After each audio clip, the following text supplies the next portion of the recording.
there are some risks that investors can't price.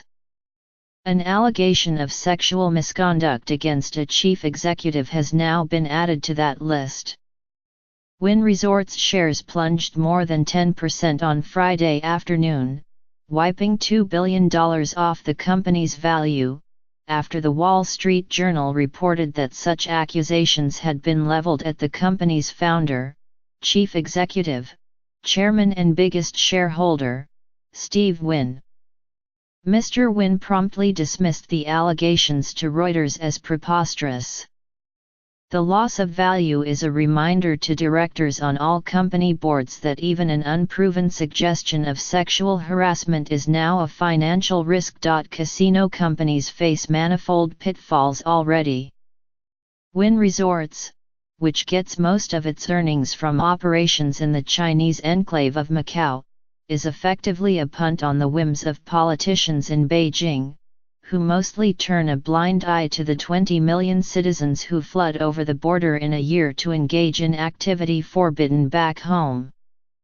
Wynn Resorts also faces a continuing lawsuit between Mr. Wynn and his former wife, Elaine, who is suing to regain control of a nearly 10% stake she currently cannot vote or sell. Mr. Wynn, in a statement, said it was the fight between him and his former wife that had started the allegations, underscoring the friction between the company's top two shareholders. Awareness has grown in the past 6 months as women from boardroom executives to Hollywood stars to assembly line workers have started speaking out about workplace mistreatment. Executives haven't gone unscathed. Travis Kalanick resigned as Uber's chief executive last year in the wake of harassment allegations, among other problems. Unlike Uber, which worked through its own scandal in private, Wynn Resorts is exposed to the public ire of shareholders. The question, though, is what specifically investors are now pricing in. One risk is that regulators make it difficult for Wynn Resorts to expand.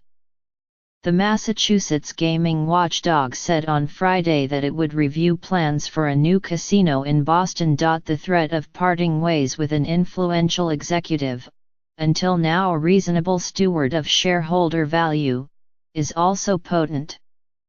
Over the past decade, Wynn Resorts' average 10.5% shareholder return is a shade higher than that of the Standard & Poor's 500 stock index despite a slump in 2014 after China toughened rules on holiday gamblers. Investors' strong response to the reports is now the problem of Wynn Resorts' 10-person board, which contains just one woman.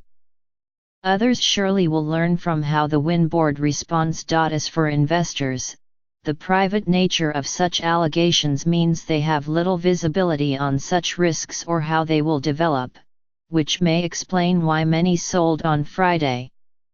Even for those comfortable betting on the roulette wheel, this is a difficult kind of uncertainty to bear.